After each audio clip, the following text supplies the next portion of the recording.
Hello, my name is Larken Rose, and if you're not already at least a little bit familiar with me and what I do, this project may not make a whole lot of sense to you.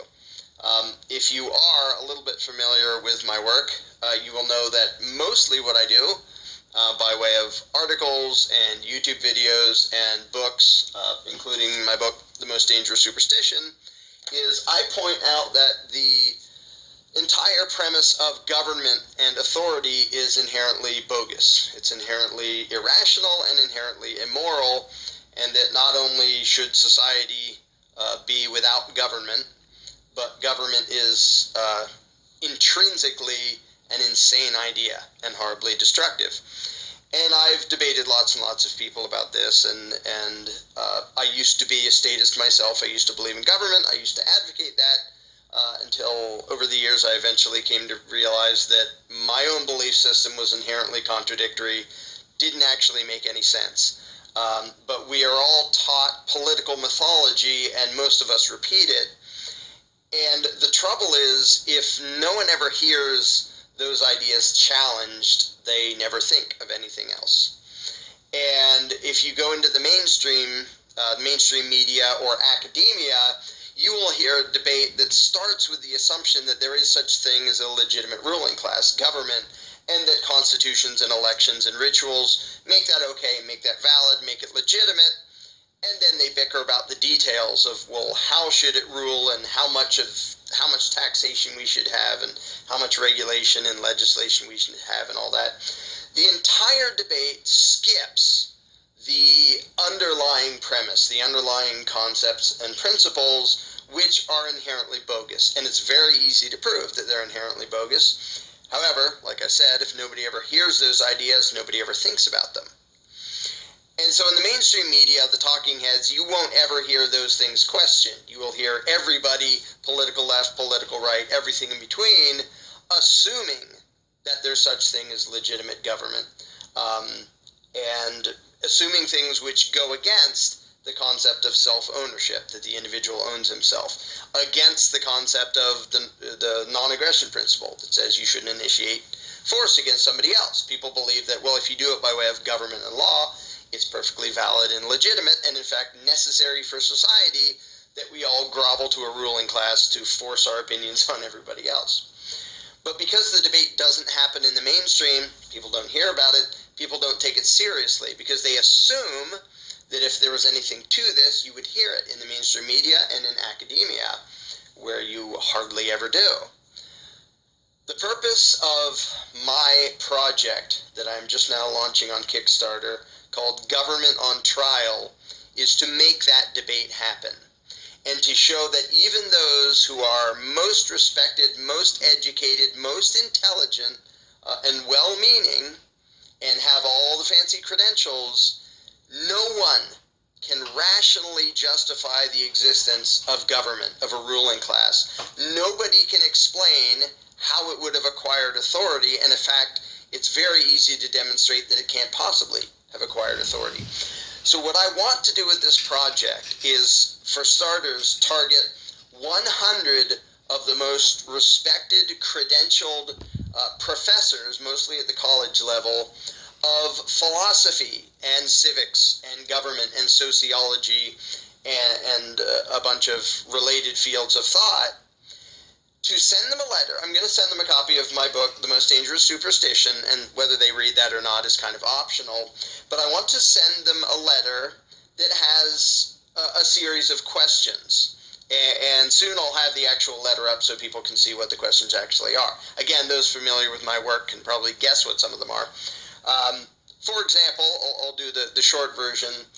Can you delegate to someone else a right that you don't have? Very simple question. Obvious answer is no, you can't. Another way to ask it is, if there's something that would be immoral for you to do, can you make it moral for someone else to do the exact same thing? The obvious answer that everyone, you don't need impressive credentials to say, no, if I don't have the right to do it, I can't give you the right to do it. Very simple, very basic stuff. Follow-up question, can two people who don't have a right delegate that right to somebody else? And then you go on to, is there any number of people who can delegate to someone else a right they don't have. And at this point, most people instinctively understand, you don't need a PhD to say, no, you can't give someone else a right you don't have. You can't alter morality. If it's bad for all of us to do it, we can't make it good for somebody else to do the same thing. Very obvious, very simple. However, it completely rules out the possibility of legitimate government. Because if I don't have the right to tax you for whatever I think is okay, and my neighbor doesn't, how did anybody give to Congress the right to tax you? As just one example.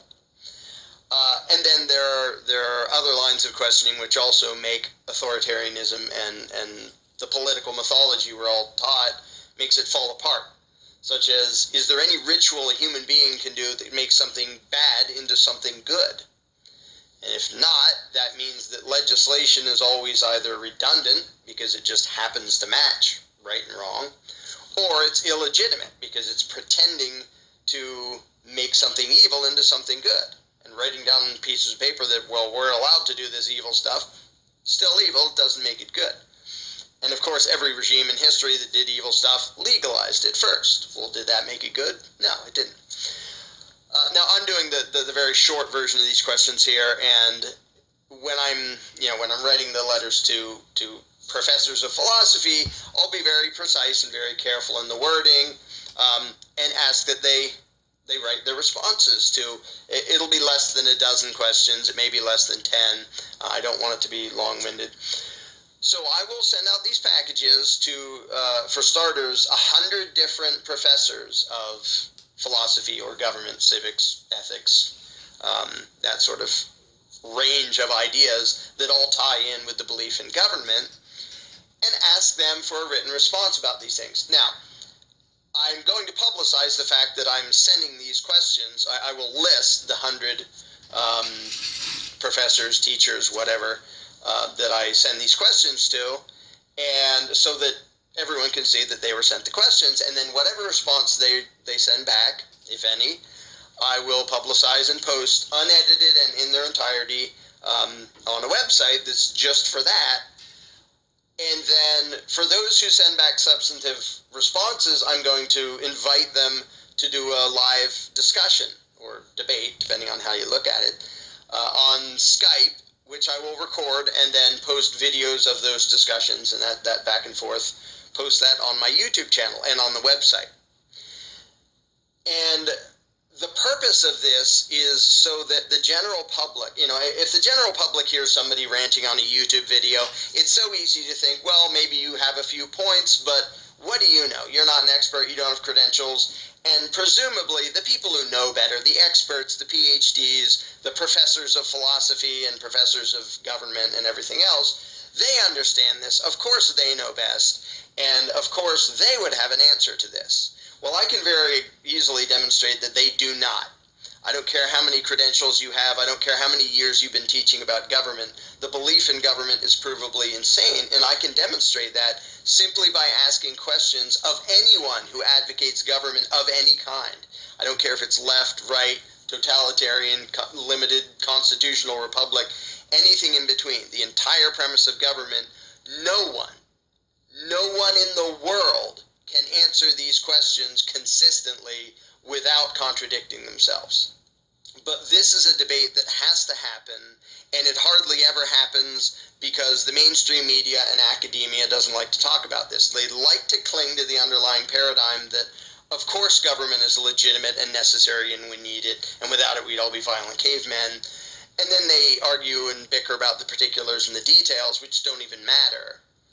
But you won't hear almost anywhere in the mainstream or almost anywhere in academia, with very rare exceptions, you won't hear these ideas discussed. As simple and basic and obvious as they are, I want to make that discussion happen, because I think it will be invaluable to the rest of the world to see that not only are the assumptions we've all been taught, the paradigms we've all been taught about government, and the political mythology we've all been fed about democracy and constitutions and republics and consent of the governed and representative government and all that, not only does it not make any sense, but there's nobody in the world who can make it make sense, even if they've been teaching it in college classrooms for 50 years.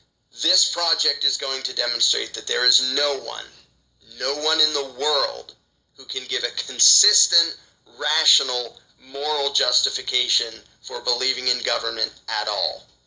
And I know that sounds radical, especially to people who aren't familiar with my stuff. There are now thousands and thousands of voluntarists who are familiar with this, who now look back on what they believed before and said, wow, why did I ever believe that? That makes no sense. Who have already gone through this process. But it's time to get the rest of the world to go through the process. The reason my book is called The Most Dangerous Superstition is because the belief in authority, which includes the belief in government, is horrendously destructive. It is the primary threat to humanity.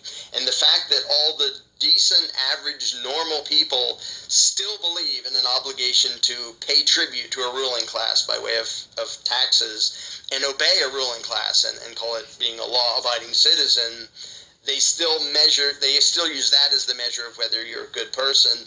That has to change, because the amount of suffering and injustice and outright murder that comes from the belief in authority is just unimaginably huge.